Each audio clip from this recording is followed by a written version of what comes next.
ndabasuje mwese mukomeje kurikira gahunda za BTN TV. Tugiye mu mwanya w'ikiganiro kurwanya ingengabitekerezo ya jenoside. Nk'uko mubizi rero, kuva ejo tariki ya 7 Mata mu Rwanda hose, u Rwanda rwatangiye igikorwa cyo kwibuka ku nshuro ya 24 jenoside yakorewe abatutsi mu mwaka w'1994. Ni igikorwa rero kibaye ku nshuro ya 24. Uyu munsi rero hano kuri BTN TV turi kumwe n'umutumirwa ariwe Mafeza Faustin, yaturutse muri komisiyo y'igihugu ishinzwe kurwanya jenoside. Tukaba rero tugiye kuganira ku ngingo irebana n'uruhare rw'abanyarwanda ndetse n'amahanga mu kurwanya ingengabitekerezo ya jenoside. Bwana Faustin, mwaramutse? Mwaramutse neza. Tubahe ikaze mu kiganiro cyacu cy'uyu munsi. Yego, mwakoze. Nkuko nari maze kubivuga rero, tugiye kuganira ku ruhare rw'abanyarwanda ndetse n'amahanga mu kurwanya ingengabitekerezo ya jenoside. Tuzi ko ari imwe mu mizi y'ibishobora gutuma n'ubundi iyi jenoside cyangwa se amateka mu gihugu cyacu cyanyuzemo yongera kwisubiramo, kugeza na n'uyu munsi u Rwanda kimwe n'amahanga mukaba bafatanyije uru rugamba rwo kugira ngo ingengabitekerezo ya jenoside ibashe gucika ndetse irandurwe. Dutangira rero, nagira ngo Faustin udufashe tubanze twumve neza ingengabitekerezo ya jenoside icyo ari cyo.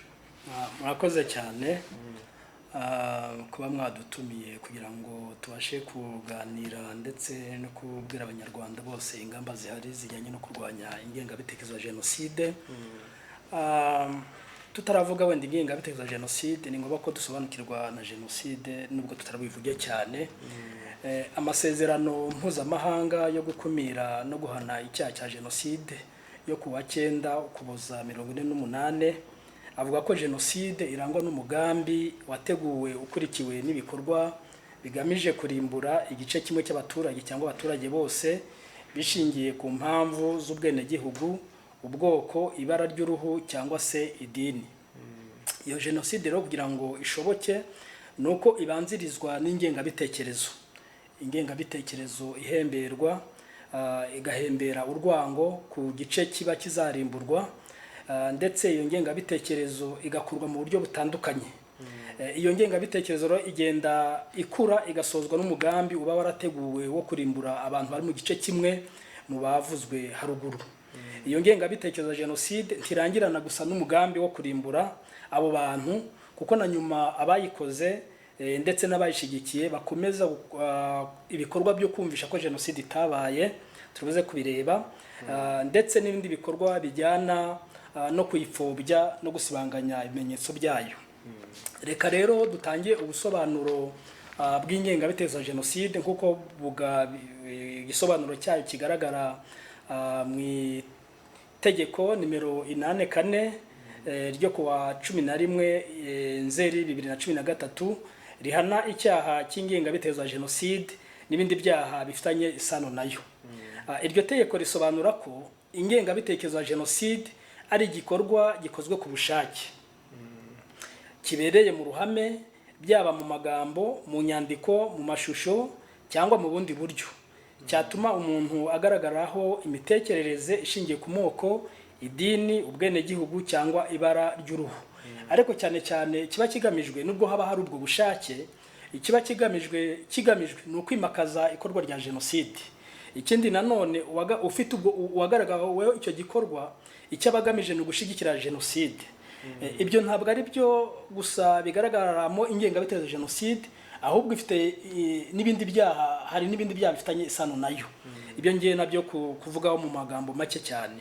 Hari gushyigikira undi gukora jenoside uko twabibonye, guhakana jenoside, gupfobya jenoside, guha ishingiro jenoside, guhisha cyangwa kwangiza ibimenyetso bya jenoside cyangwa n'ibindi byaha byibasiye inyoko muntu, gusenya urwibutso cyangwa irimbi ry'abazize jenoside, akabaho noneho no guhohotera uwacitse ku icumu.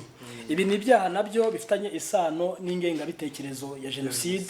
Ndibuze wenda kugenda ntanga ingero kuri kimwe kugira ngo abantu barusheho kubisobanukirwa neza. Hanyuma tubwiye muri make ingengabitekerezo ndetse na bimwe mu biyiranga. Hanyuma tugarutse hano mu Rwanda, nk'uko natangiye mbivuga ingengabitekerezo ya jenoside ni kimwe mu bihembera urwo rwango n'ibindi byose biza gukurura iyo jenoside bigatuma ishyirwa mu bikorwa. Hanyuma mu Rwanda wenda kuva muri 1994 kuva jenoside yahagaritswe kugeza uyu munsi ingengabitekerezo ikunze igaragara mu bihe byiciro.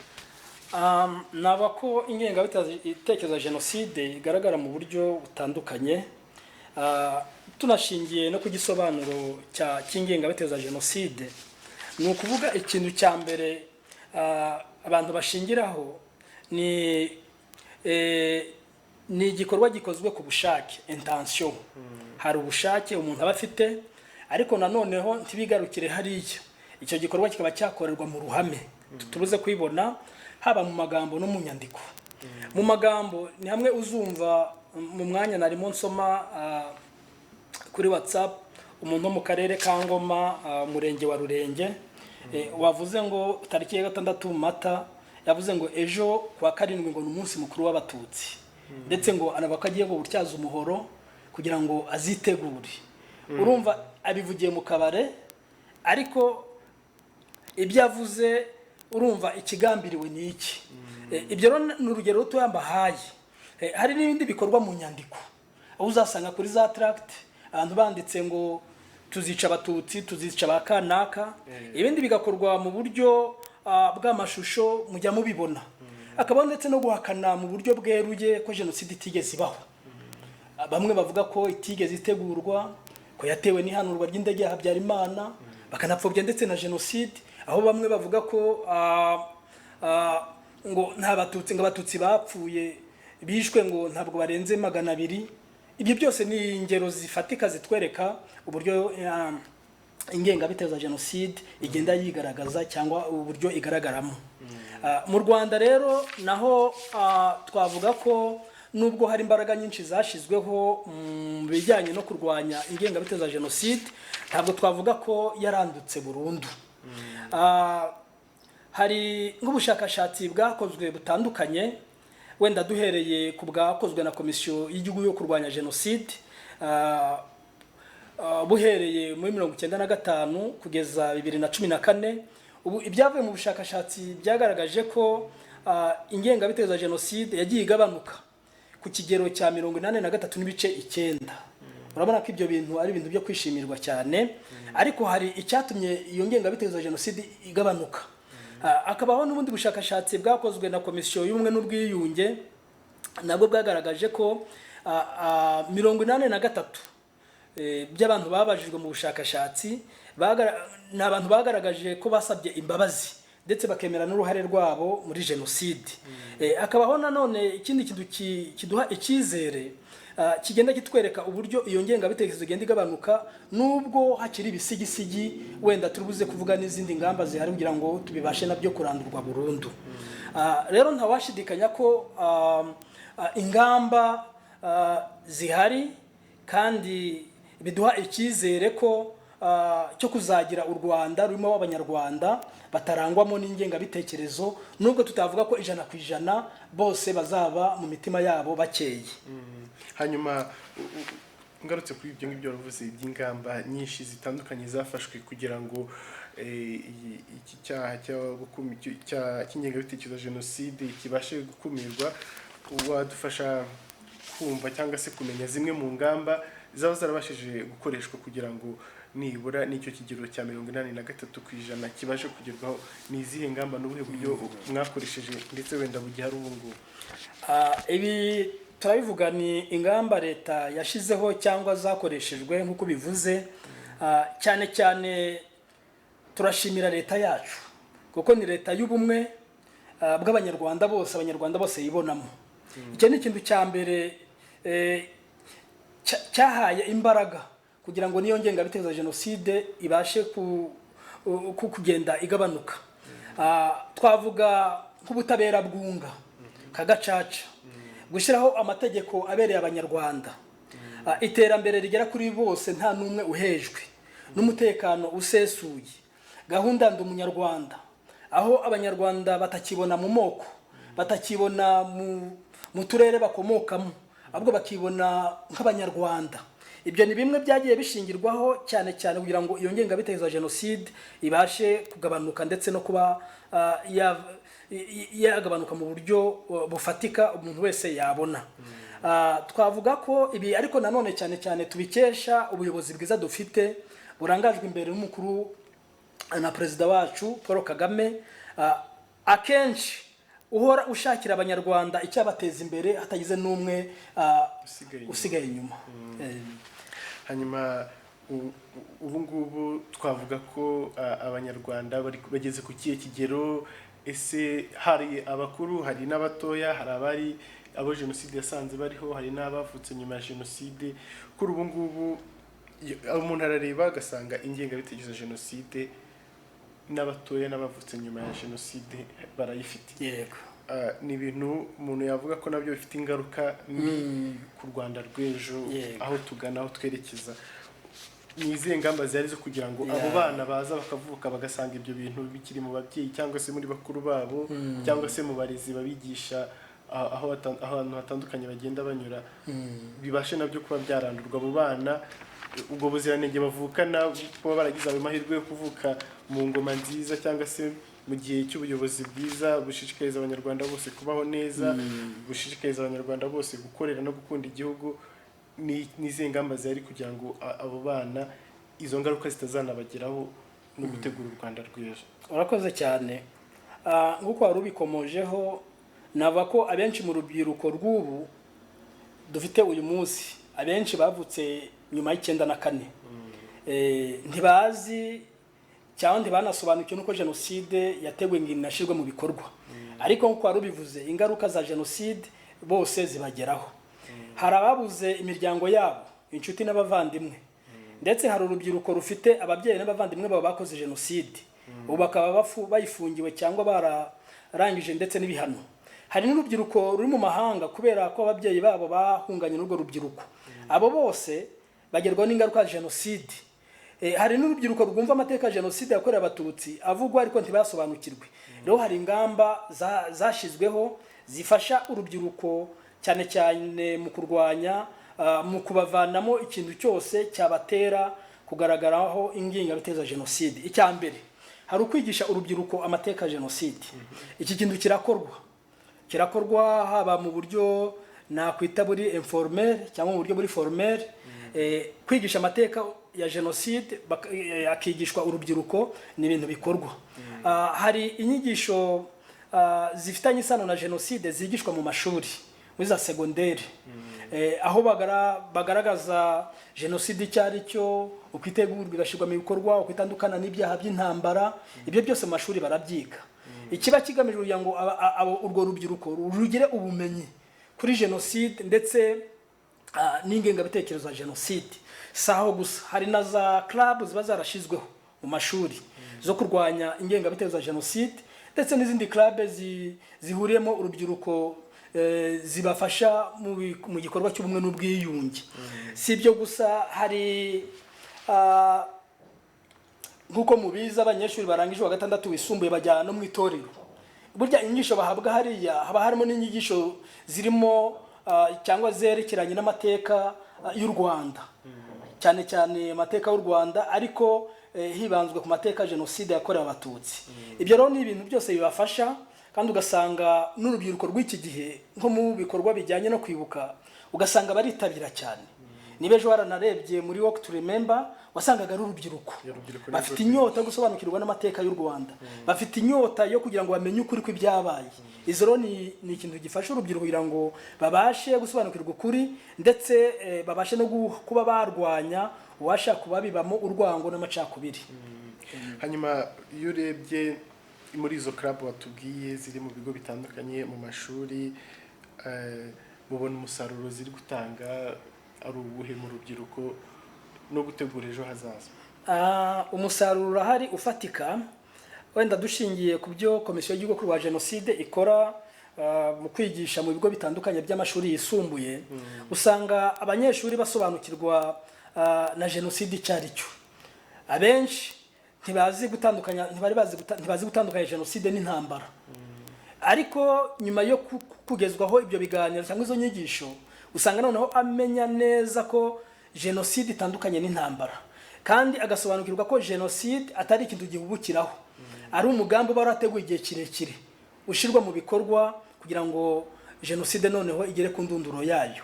Ibyo bintu rero barabisobanukirwa. Ikindi ni uko iyo bamaze gusobanukirwa n'ukuri kujyanye na jenoside yakorewe abatutsi, akenshi usanga n'ibyo basoma kuri za interineti bashobora noneho kujija bakaba bashunguramo ibizima, ntibapfe kwakira cyangwa bamere ibyo babonye byose. Ntabwo twavuga ko uyu munsi ngo twemeze ko abanyeshuri bose, urubyiruko rwose ubu bashobora gutandukanya jenoside itari jenoside, ariko imbaraga zirahari kandi ubushake burahari. Icyangombwa ni uko leta ifite ubwo bushake bwo kuba urubyiruko rw'abanyarwanda uyu munsi babasha kuba abanyarwanda bazima, batarangwa n'amoko, batarangwa n'ivangura iryo ari ryo ryose, ahubwo bibonamo ubunyarwanda kuruta ibindi byose. Urakoze cyane. Ngira ngo dukomeje niyongere nibutse abadukurikiye ko turi ku kiganiro ku biranga ingengabitekerezo ya jenoside ndetse n'uruhare rw'abanyarwanda n'amahanga mu kuyirwanya. Turi kumwe n'umutumirwa waturutse muri komisiyo y'igihugu yo kurwanya jenoside, Faustin Mafeza, akaba ari umushakashatsi muri iyi komisiyo, aho yaje kudufasha gusobanukirwa ndetse no kumva neza uruhare nk'abanyarwanda dukwiye kugira mu kurwanya ndetse no kurandura ingengabitekerezo ya jenoside, ndetse n'ayo mahanga tuvuga ni twebwe nk'abanyarwanda tugomba kugira uruhare kugira ngo nabo babashe kubyumva no kugira uruhare mu kudufasha guhangana nayo, cyane cyane ko twe tuzi ingaruka zayo n'ibyo iyi ngengabitekerezo yatugejejeho, cyangwa se turamutse tuyiretse ibindi ishobora kutugezaho cyangwa aho ishobora kutugeza. Ngira ngo rero ndagira ngo nk'uko leta y'u Rwanda yakomeje gushyira imbaraga nyinshi na n'uyu munsi ikomeje mu kurwanya ingengabitekerezo ya jenoside n'abayikora haba mu Rwanda ndetse no hanze, navuga ko ari nako usanga n'abayifite nabo bagenda nabo bashaka ubundi buryo banyuzamo kugira ngo bakomeze bahembere ibyo bitekerezo byabo by'urwango, by'ubugome n'ibindi. Cyane cyane ubwo hano nahita mvuga hari nk'abakoresha imbuga nkoranyambaga, ikoranabuhanga rigezweho ubu ngubu. Navuga ko niwo muyoboro navuga ubu ngubu usigaye wihuse cyane kurushaho, cyane cyane ariko ugasanga bikorwa n'abantu none bari hanze y'igihugu. Ni nk'izihe ngamba cyangwa se ni iki muteganya gukora, kuko ubona abantu benshi ndetse n'ababana twavugaga rwa rubyiruko ruri ku mbuga nkoranyambaga rwirirwaho rurakoresha interineti, aramanuka agahura nabyo, agahura n'ubutumwa nk'ubwo ngubwo bumushishikariza kwanga. Ni izihe ngamba mufite kugira ngo iki kintu kibashe kuba cyaranduka cyangwa se kitagira icyo gihungabanya? Urakoze. Nibyo koko abagize uruhare mu gutegura jenoside no kwishyira mu bikorwa ndetse n'ababafashije, akenshi niko binagenda. Iyo jenoside irangiye usanga abayishyize mu bikorwa bakoresha uburyo bwose cyangwa bayiteguye bwo kuyihakana, kandi bagakoresha inzira zitandukanye. Mu nzira zitandukanye ngizo zo wavuze za social media, si nizo gusa, hari ndetse n'abanditsi cyangwa abashakashatsi n'abanyamategeko usanga ahanini mu buryo bandika biba bigaragaza ko jenoside yakorewe abatutsi itigeze itegurwa.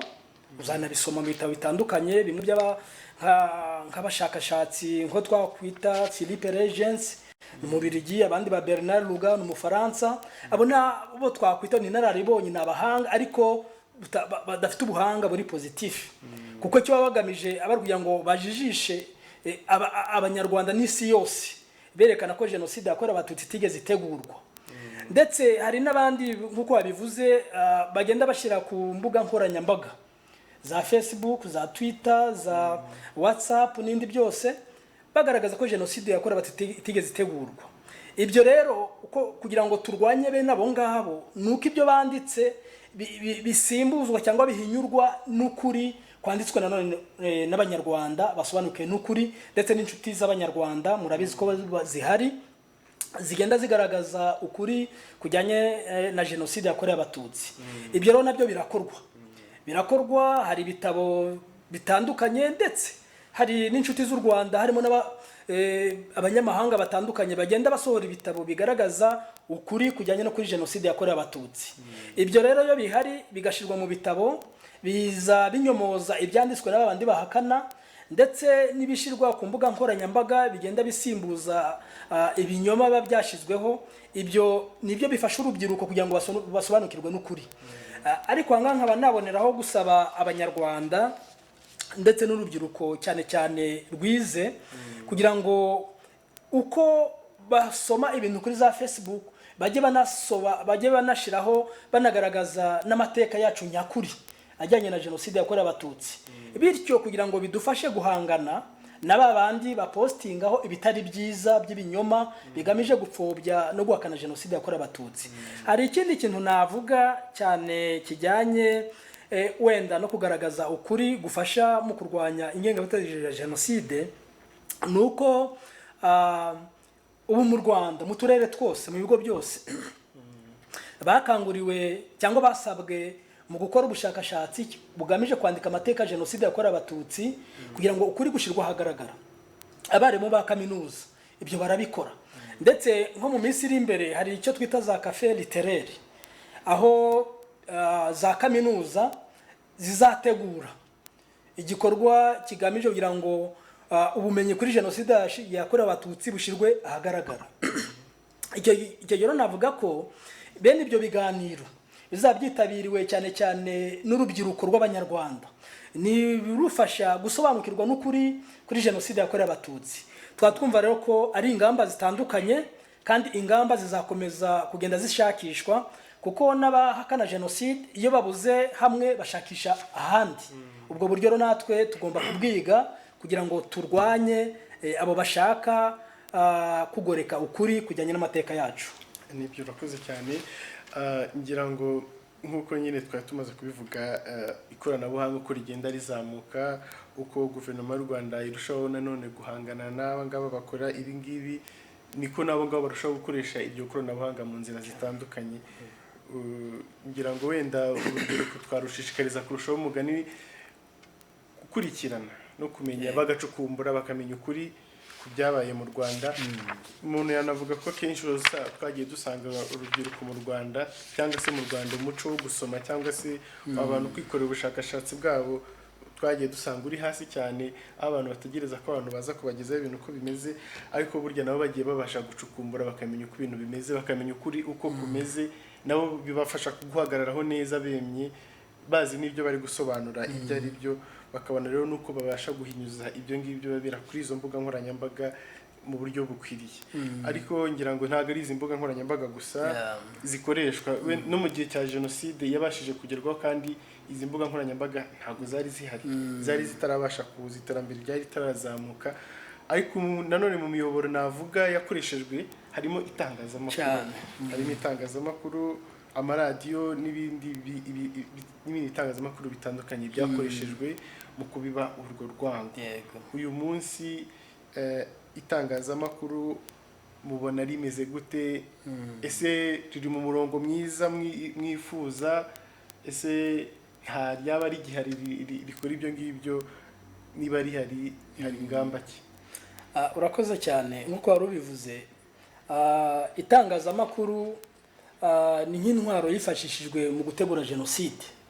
Urabizi itangazamakuru, tuvuze wenda nk'itangazamakuru ryari ririho icyo gihe, tuvuze radiyo Rwanda, tukavuga ibinyamakuru nka Kangura, ibinyamakuru byandikwa, bimwe byitwa bya Nyiramacibiri, Interahamwe, ibindi byo bita hari n'ibindi binyamakuru bitandukanye byandikwagamo inkuru gusa zigamije gukangurira abaturage kwanga no kwica abatutsi.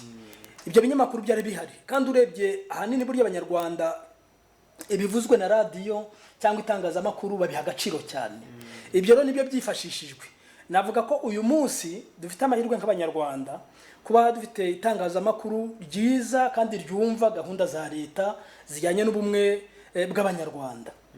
Navuga ko dufashe urugero, ibyo kuba mwadutumiye kuza kuri televiziyo ni ikintu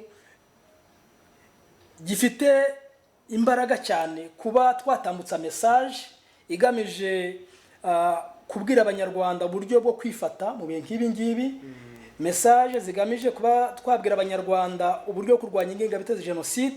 Ni ikintu cyiza cyane. Icyo navuga ni uko uburyo bwakoreshwaga mbere mu kubiba urwango n'amacakubiri, navuga ko uyu munsi byahindutse, hakaba niho hari uburyo buri gukoreshwa mu kunga abanyarwanda no kubakangurira kwiteza imbere no kugira ubuzima bwiza. Ibyo mbibona cyane mu bitangazamakuru by'uyu munsi, ngiye nkoreze za analize zanjye. Nkuko nanone we ntatinya kuvuga mu wundi muyoboro wakoreshwaga harimo na education cyangwa uburezi. Urabizi ko mu gihe cya mbere uburezi bwariho mbere, bwari uburezi butandukanye abanyarwanda, uburezi bushingiye ku ivangura. Urabizi icyo bitaga kota ethnike, icyo bitaga iringaniza. Si ibyo gusa, no mu nyigisho zigishwaga mbere harimo inyigisho zitandukanye abanyarwanda, bitandukanye n'uyu munsi, kuko dufite noneho inyigisho, kuko uzanabisanga mu mashuri yaba za primaire na za secondaire, inyigisho zigaruka cyane cyane ku bumwe n'ubwiyunge, inyigisho zikangurira abantu gukunda bagenzi babo, inyigisho zitangwa zirimo indangagaciro nyarwanda, zifite ubumuntu, gukunda bagenzi babo. Ibyo ni ibintu byahindutse. Ngarutse no ku itangazamakuru, navuga ko itangazamakuru muri iki gihe ridufasha cyane cyane mu murongo mwiza leta ifite wo kunga abanyarwanda, wo kwibonamo ubunyarwanda. Numva ari ikintu cyiza, nasaba kugira ngo bikomereze aho ngaho, na babandi bagifite wenda guhuzagurika cyangwa bashobora kuba bayoba, babe bagaruka mu murongo mwiza wo dufite wo kugendera mu bumwe n'ubwiyunge. Uvuze ku itangazamakuru ryo mu gihugu ubu ngubu ritandukanye n'ibyo twari dufite imbere ya 1994 cyane, bitewe na politike n'umuyoboro cyangwa se umurongo igihugu kiri kugenderaho muri iyi minsi. Ariko nanone ntago twakirengagiza ko no hanze y'u Rwanda habayo ibindi. Wenda umuntu yavuga nge navuze itangazamakuru dufite no mu gihugu imbere, ryo mu gihugu nibyo biragaragara, n'umusaruro ritanga biragaragara ko hari impinduka nini yabayeho kandi yafashije no mu guhindura societe y'u Rwanda. Ariko hanze dufiteyo cyangwa se tugenda tubona bimwe mu bitangazamakuru bigaragaza iyo ngengabitekerezo. Umuntu yavuga nka Rwanda's Untold Story igeze gusohoka mu minsi ishize, isohowe n'igitangazamakuru cya BBC. Hari indi televiziyo nanone y'Abongereza igeze kuvugisha Minisitiri Kambanda, wahoze ari Minisitiri w'Intebe muri guverinoma y'abatabazi, ikamuhereza interview agaragaza uburyo ari umwere, nta ruhare yagize muri jenoside kandi yarakatiwe.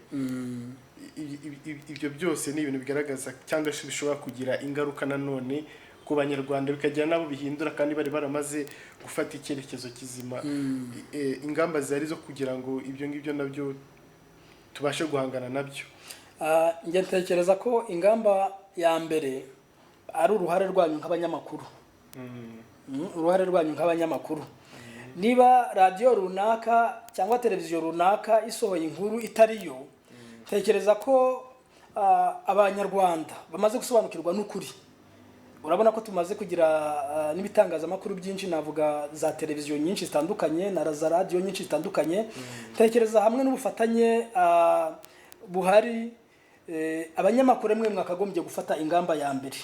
Nubwo leta hari ibyo igomba gukora, ariko tuvuga leta burya twese tuyibonamo, harimo n'abanyamakuru. Numva rero uruhare rwa mbere n'ubundi na makuru avuguruza aba yavuzwe, amakuru avuguruza aba yavuzwe. Ikindi navuga ni ngombwa ko abanyarwanda basobanukirwa n'ukuri kujyanye n'amateka yacu, kuko iyo umaze gusobanukirwa n'ukuri, ibyavugwa byose ubifata nkaho ari ibintu by'ibihimbano.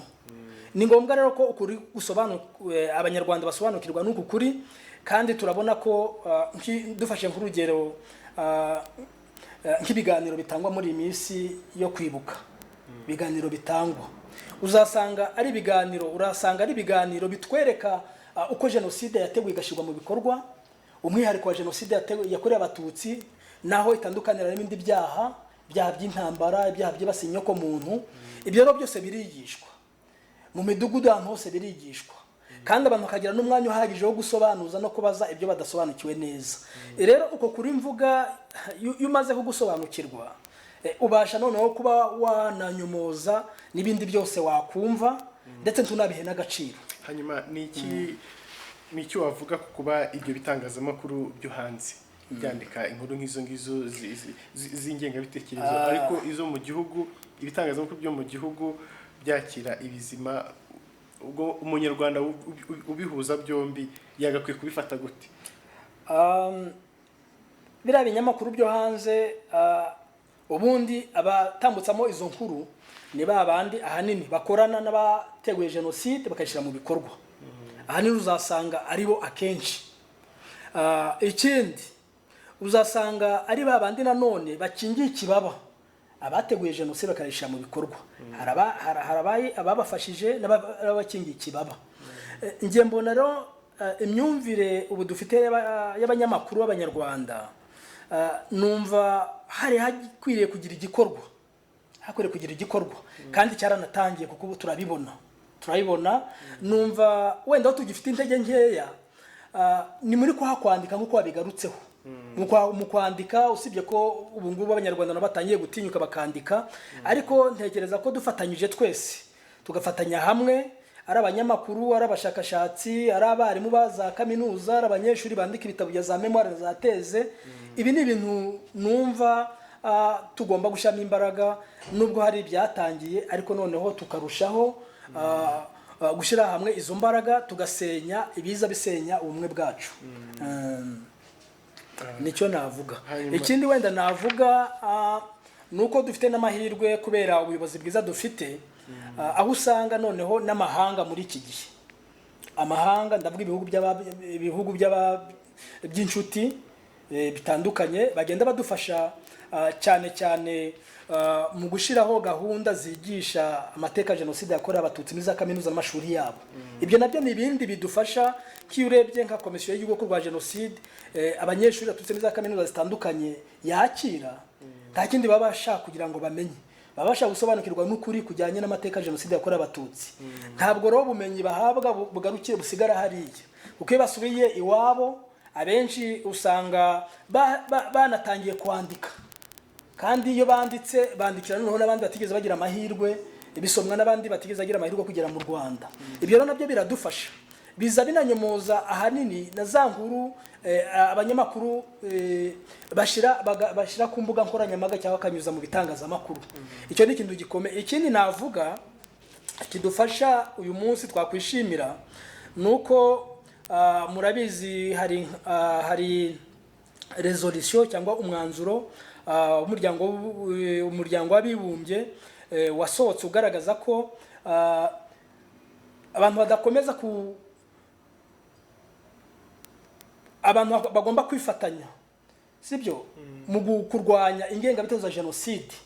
Ariko cyane cyane n'umwanzuro wasohotse uvuga ko urabona mbere abahakana jenoside cyangwa abavuga ko itigeze itegurwa cyangwa itigeze ibaho, bamwe bavuga ngo habayeho double jenoside, abenshi bandikaga bavuga ngo jenoside yo mu Rwanda. Ariko ubu ibintu birasobanutse. Ubu hari umwanzuro uvuga ko jenoside ari jenoside yakorewe abatutsi muri 1994 mu Rwanda.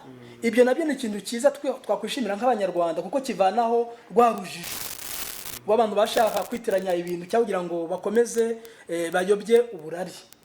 Icyo rero nacyo ni ikintu twishimira, ndetse akaba hari n'ibihugu bitandukanye uyu munsi bigenda bishiraho n'amategeko, bitegura n'imishinga y'amategeko agamije kurwanya cyangwa guhana abahakana bakanapfobya jenoside yakorewe abatutsi.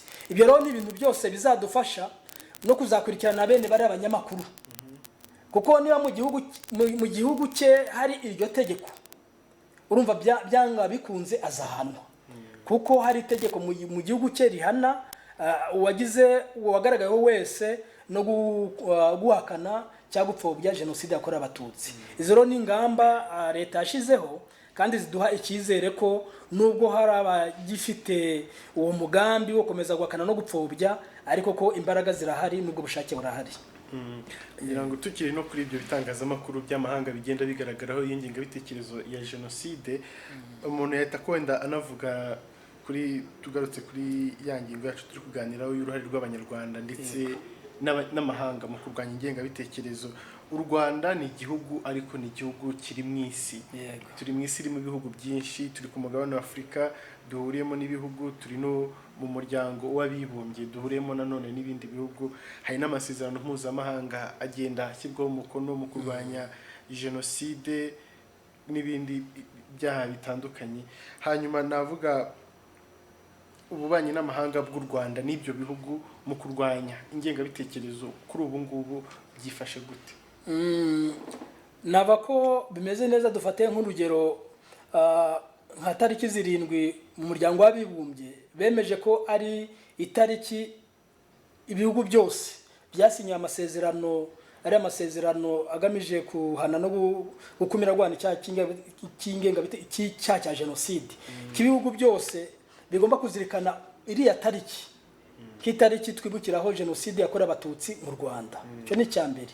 Ikindi cya kabiri, kuko nabivuze, dufashe nk'umuryango ubumwe bwa Afurika, babizi ko nabo bafata umunsi bakibuka jenoside yakorewe abatutsi.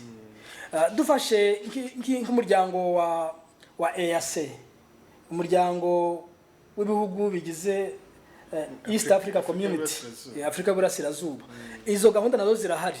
Dufata nk'ibihugu by'abaturanyi, ahenshi usanga nka Uganda hari inzibutso za jenoside, nko muri Tanzania zirahari. Aho hose ni bitugaragariza ko kubera umubano mwiza u Rwanda rufitanye n'ibihugu bitandukanye, ndetse nabyo bigenda bishobora za gahunda zigamije kurwanya no guhana abahakana bakanasebya jenoside yakorewe abatutsi. Navuga ko rero umubano umeze neza, wenda naho bitaragera bizagerayo.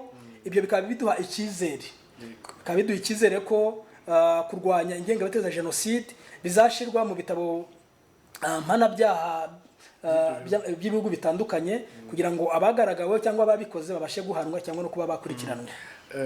Nkuko bivuze, haba muri Afurika y'Iburasirazuba, muri Afurika yunze ubumwe ndetse no mu muryango w'abibumbye, harimo ibihugu byagiye bigaragaza kubahiriza cyangwa se gushyira mu mategeko ibyaha mu bihugu byabo, iki cyaha cya jenoside n'ibindi. Ariko hari ibihugu bimwe na bimwe twagiye tubona aho usanga hagaragara bamwe mu bagize uruhare muri jenoside yakorewe abatutsi muri 1994, ariko kugira ngo ibihugu u Rwanda n'icyo gihugu bibashe koherezanya abo bantu, hakavukamo ibibazo bitewe n'izo ngingo n'amategeko bitashyizweho umukono hagati y'impande zombi. Kuri ubu ngubu mu rwego rwo kugira ngo ari abo ngabo basize bakoze jenoside bagahungira mu bindi bihugu babashe guhanwa, niki muri gukora cyangwa se bigeze he? Kuko hari ahantu twagiye twumva hamwe na hamwe byagiye bibaho bikaba inzitizi kugira ngo abo bantu babashe kugaruka mu Rwanda banaburanishwe. Naba ko ibintu byose ntabwo bikorwa ako kanya kuko abantu babyifuza, ahubwo hari biba bisaba kugira ngo habeho kumanza gusinywa amasezerano hagati y'igihugu cyacu n'ibindi bihugu, kandi ibyo birakorwa. Ujya ubona nk'igihugu wenda cy'Ubuholande, za Canada, uburyo bagiye bohereza abantu bagize uruhare muri jenoside. Ibihugu bimwe bya Afurika mujya mubisoma mu makuru. Ibi byose ni bitugaragariza ko kubera bwa bufatanye cyangwa kubera wa mubano mwiza u Rwanda ufitanye n'ibindi bihugu, bagenda hari icyo bakora. Niyo mpamvu navuze ko hariho n'icyizere. Wenda tuvuge nka biriya bihugu usanga bigitsimbaraye, ntekereza ko nabyo ari it's a matter of time. Nabyo bizagera nyuma bakamenya ko ibyo batsimbarayeho bitagifite ishingiro, bitagifite impamvu gukomeza gutsimbara ku bintu bitafite icyo bizabagezaho. Numva rero ko hamwe n'ubuyobozi bwiza dufite n'umubano mwiza igihugu cyacu gifite n'ibindi bihugu, n'ibihugu wenda bitaragera kuri urwo rwego, turizera ko nabyo bazabigeraho, kandi icyizere kirahari. Hanyuma turebye mu rwego rwo guhana bamwe mu bagaragaraho n'ingengabitekerezo ya jenoside, ubwo twinjiye mu bijyanye n'ubutabera, kugeza ubu ngubu umuntu wagaragaweho iki cyaha mu mategeko y'u Rwanda ahanwa gute, bigenda gute?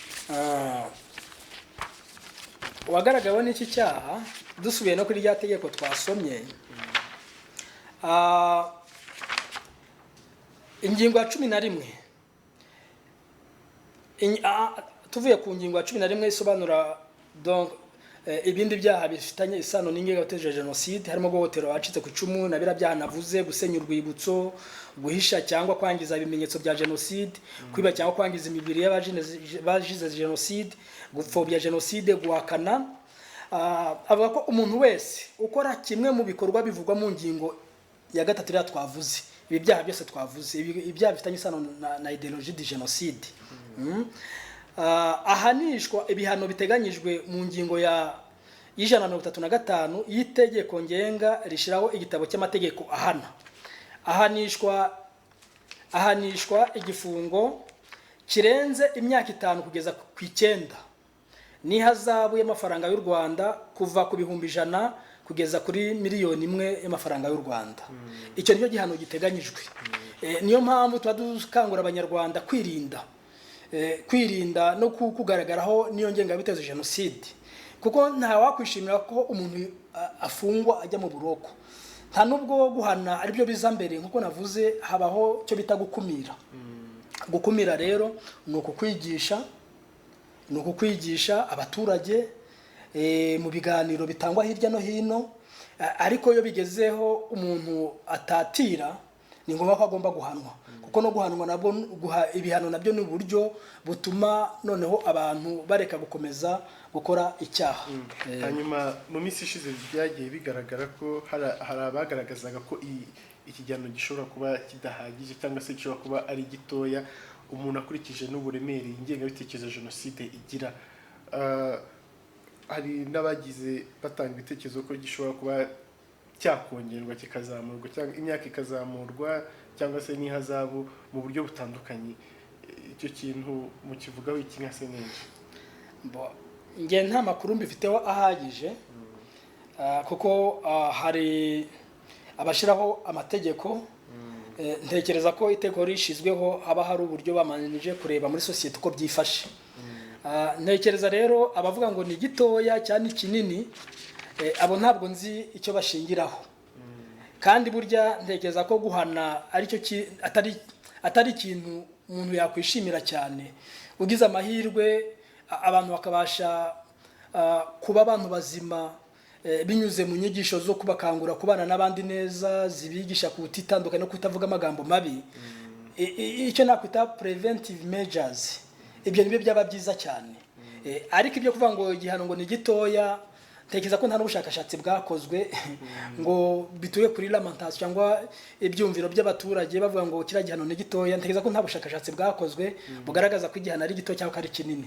Ibyo ngibyo ubwo numva twabirekera abanyamategeko, nibo baba bazi impamvu bashiraho bene icyo gihano. Hari ibyo baba bashingiyeho. Yego.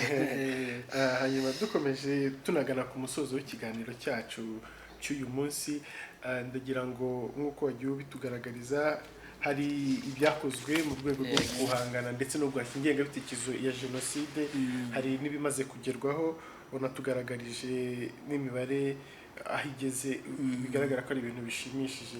Hanyuma mubona kugeza uyu munsi ese imirimo cyangwa se ingamba zihari mu kurwanya ingengabitekerezo ya jenoside zirahagije, cyangwa nanone haracyakenewe izindi mbaraga zirenze zihari kugira ngo bibashe kujya mu buryo neza? Ingamba zo kurwanya ingengabitekerezo ya jenoside zigenda zishirwaho kurikije n'abahakana cyangwa n'abagaragaraho jenoside uburyo bakoresha. Burya iyo umuntu akoresha uburyo bumwe na mumushakisha ubundi buryo bwo kurwanya ibyo akora. Ingamba rero navuze ingamba ziriho zijyanye no kwigisha amateka ya jenoside yakorewe abatutsi, gukora ubushakashatsi bijyanye ubutabera bwunga dufite, uruhare rw'itangazamakuru, ibijyanye na gahunda yo kwibuka uyu munsi abanyarwanda twese duhuriramo, ndetse sino abanyarwanda gusa bari imbere mu gihugu no hanze, za diaspora ndetse no muri za ambasade y'u Rwanda mujya mubikurikirana mu karere uburyo bikorwa. Hariho n'ikindi kintu wenda tutavuze kijyanye no kubungabunga ibimenyetso bya jenoside. Ibi biye tuvuga kubungabunga ibimenyetso bya jenoside mu bintu bitandukanye, harimo nk'ibimenyetso bifatika, harimo n'ibitafatika, ariko ibi byose dusabwa kubibungabunga. Dufate urugero nk'ubuhamya butangwa muri iki gihe cyo kwibuka. hirya no hino mu midugudu buratangwa. Icyo gihe rero wenda ni uburyo mbere tutakoreshaga, ko muri iyi minsi ni uburyo buri gukoreshwa cyane cyane kububungabunga buriya buhamya, bukabikwa ndetse bukazasesengurwa. Kuko buryo watanze ubuhamya ashobora gusaza akava muri iyi si, ariko ubuhamya bwo yatanze bwo bugasigara. Ibyo bintu rero birakorwa. Si n'ibyo gusa, mu bijyanye n'ibimenyetso harimo nk'ibikoresho byakoreshejwe n'abicanyi.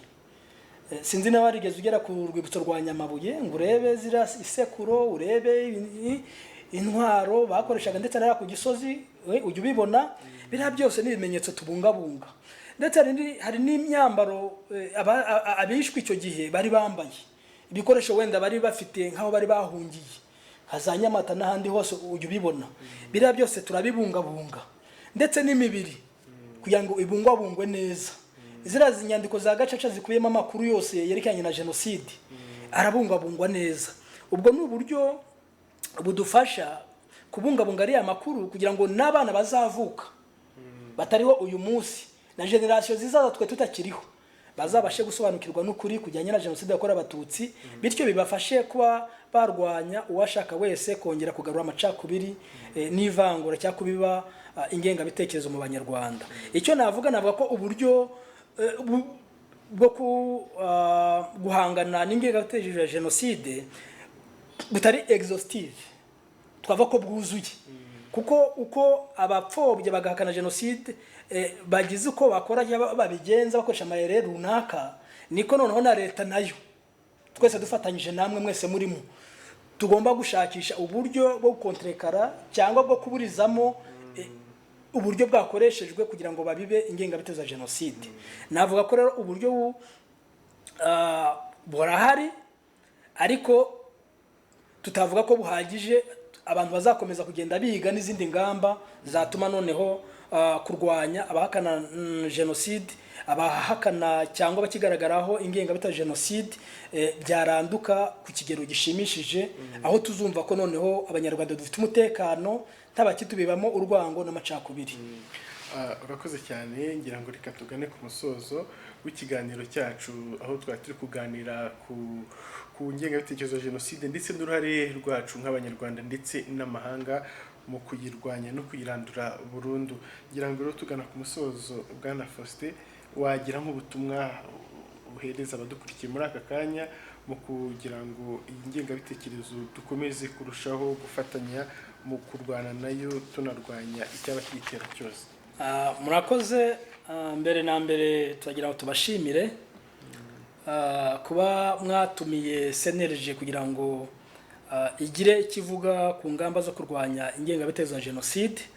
Ni ikintu cyiza cyane, ni ibifasha n'Abanyarwanda benshi cyane gukurikirana n'uburyo izo ngamba ziriho, ndetse no kuba hanatekerezwa n'izindi ngamba. Turabizi ko Abanyarwanda twese muri iki gihe tugomba gusenyera umugozi umwe. Cyo ni ikintu cyiza cyane tubashimira.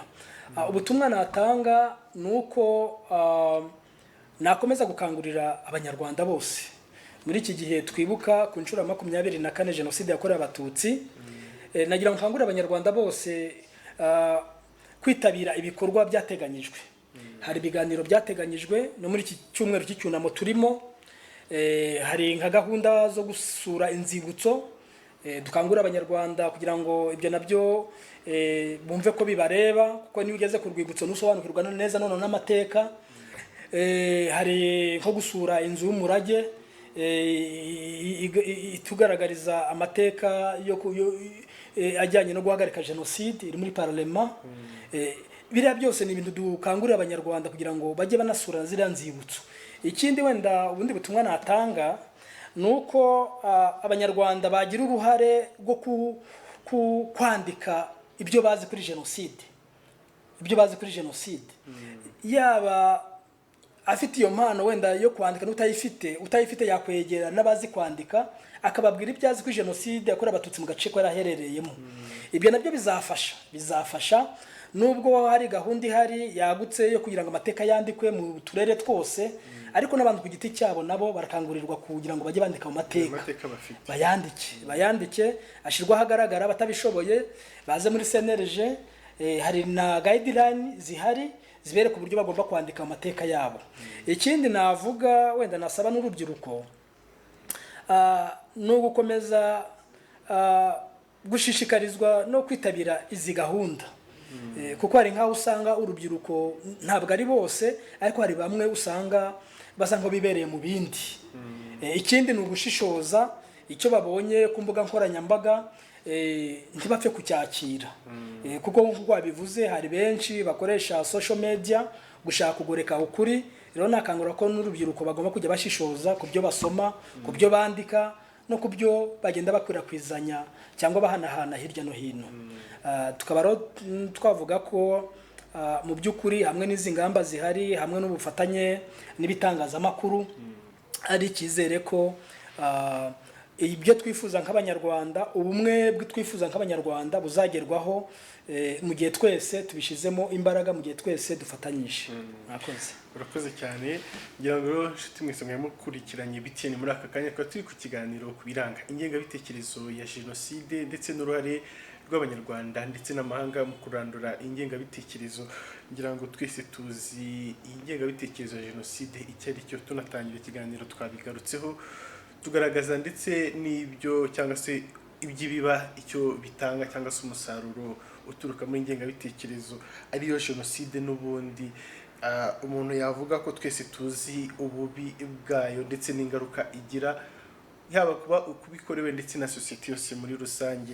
Rero tukaba tugeze ku musozo wacu, turi gusoza iki kiganiro, ariko ngira ngo nanjye nkomeze mbashishikarize komeza gukurikirana ibiganiro, cyane cyane mwibanda ku kurwanya ingengabitekerezo ya jenoside, mukora ubushakashatsi, mubashe gusoma ibitabo bitandukanye bihari bigaragaza ububi bwayo, ibitabo bigaragaza jenoside yakorewe Abatutsi hano mu Rwanda nayo, kugira ngo n'abatarabasha gusobanukirwa babashe gusobanukirwa neza, ndetse buryo umuntu ajya abasha guhamya n'ibyo azi abasha no guhagararaho. Ikiganiro cyacu rero ni hano tugisoreje, ariko ibiganiro nk'ibi birakomeza kandi dukomeje kubafata mu mugongo. Twese dufatanye kwibuka ku nshuro ya 24 twiyubaka, tunashoho guharanira ko igihugu cyacu kiba cyiza kurushaho, kandi ko ibintu nk'ibi ngibi bitazasubira mu gihugu cyacu. Ukomeze umugire icyumweru cyiza. Mwakoze cyane.